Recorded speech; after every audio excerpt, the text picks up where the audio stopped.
ስግደት የበዓላት ማንሰግድባቸው በዓላት አሉ። በቤተክርስቲያን ስርዓት የተወሰኑ በዓላት ይሄ ማለት ወድቆ መነሳት የሌለባቸው በዓላት ማለት ነው።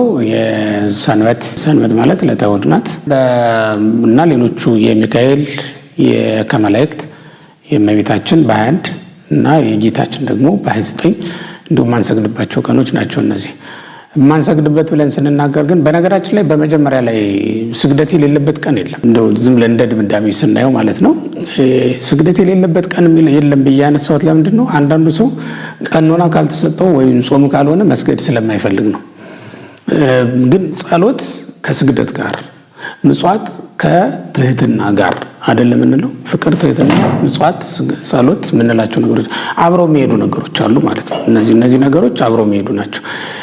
ከነዚያ አንዱ ስግደት ነው። ጸሎት ምንጊዜም ስግደት አለበት።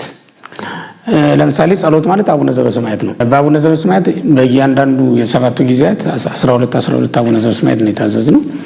በ12 አቡነ ዘበሰማያት ሶስት ስግደት አለው። ሶስት ስግደት ማለት በእያንዳንዱ ጊዜ ከሰባቱ ጊዜያት 36 ስግደት አለ ማለት ነው። አንድ አቡነ ዘበሰማያት ደግሞና አንድ ክርስቲያን ወድቆ እጅ ነስቶ ወይም ተንበርክኮ ምድር ነክቶ ይነሳል። 3 ጊዜ 3 ጊዜ ይሰግዳል። ሲሰገድም እንዲህ ነው የሚሰገደው። አንድ ክርስቲያን ሲሰግድ እንዲህ ነው የሚሰግደው። እንደዚህ አይሰግድም። እንደዚህ ነው የሚሰገደው።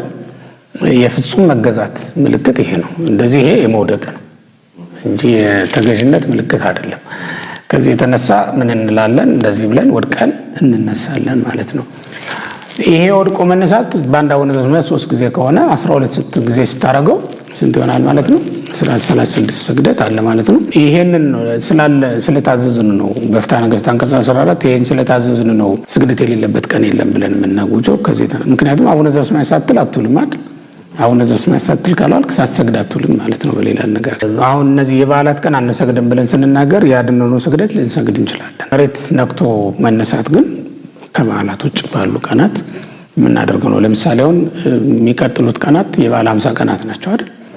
እስከ 50ኛው ቀን ድረስ ስግደት የለም። ያ ማለት ያድነኑ ስግደት ነው። እንደዚሁ ያስተብርኮ ወይም ያድነኑ ስግደት ነው እንጂ ወድቆ መነሳት የሌለበት ስግደት ነው የምንሰግደው። ሰይድ መሬት በግንባር ነክቶ በየትኛውም የስራ ቀን ልንሰግደው የምንችለው ነው። ተብርኮ ደግሞ እነዚህ የጌታ ንዑሳን በዓላት የምንላቸው አሉ። ሌሎች አሉ። በጉልበት ወድቆ መነሳት ነው። አድነኑ በግዝት በዓላት ልናደርገው የምንችለው ነው። ከዚያ ውጭ አንድ ሰው በግሉ የሚያከብረው በዓል ሊኖር ይችላል። ለአንተ ለምሳሌ አቡነ ሐራ ልታከብር ትችላለህ። ስታከብር ብጻት እስከሆነ ድረስ እንደ ግዝት በዓል ሊቆጠርልህ ይችላል። እዚህ ተክለ ሃይማኖት ነው አሁን ገዳሙ አይደል ያለንበት። እዚህ ገዳም ላይ ልክ የተክለ ሃይማኖትም እንደ ግዝት በዓል አድርገን ልናከብረው እንችላለን። ግዝት በዓላት በሌላ ቀን ሲሆን አንቀጸ በዓላት አለን እኛ አሁን በአንቀጸ በዓላት በሌላ ቀን ሲሆን የግዝት በዓላት የምንላቸው ከጌታ በዓላት በ29 ከእመቤታችን በዓላት ደግሞ በ21 ሁሉንም የእመቤታችን በዓላት ተወክሎ በ21 ማለት ነው። ከዛ ከመላእክት በዓል ደግሞ የቅዱስ ሚካኤልን በዓል እናከብራለን። ስግደት የሌለባቸው ብለን እናከብራለን። ከዚያ ውጭ ያለውን እንሰግዳለን። በዚህ በሰሙነ ሕማማት ከሆነ ግን ያለ ስግደት የምናከብረው በዓል የለም። ሌላ ጊዜ ከስግደትም ሆነ ከሌላ ስራ አርፈንባቸው እንውላለን። መስዋዕት እናቀርባለን፣ ዝክር እንዘክራለን ማለት ነው። በዚህ ሰዓት ግን መስዋዕትም አናቀርብም፣ ስግደትን አናቆምም። ለምን? ይሄኛው አሁንም በዓላትን በዚህ ወቅት በሰሙነ ሕማማት የሚከበር በዓል በሙሉ በጾምና በስግደት ነው የሚከበረው። ለዛ ነው እንጂ በዓልማ ካልከኝ ስቅለት ነበር ትልቁ በዓል። በቤተክርስቲያን የጌታ 9 ትልልቅ በዓላት የሚባሉ አሉ። 9 አበይት በዓላት ማለት ነው። ከ9 አበይት በዓላት አንዱ ስቅለት ነው። ልክ እንደ ትንሣኤ ነው። ትልቅ በዓል ነው ማለት ነው። ክብሩ ግን በስግደት ነው የምናሳልፈው ያው እንደምታውቀው። ለምን?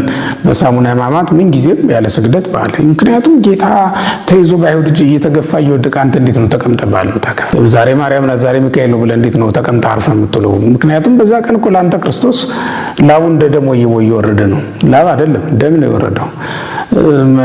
ደም ብቻ አይደለም ቆዳው ነው የተገፈፈው። ቆዳው ብቻ አይደለም አጥንቱ ነው የታየው። እንዴት ብለህ ነው አንተ ተቀምጠህ በዓል የምታከብረው? ለአንተ እኮ በዓልህ ክርስቶስ ነው፣ ረፍትህ ክርስቶስ ነው።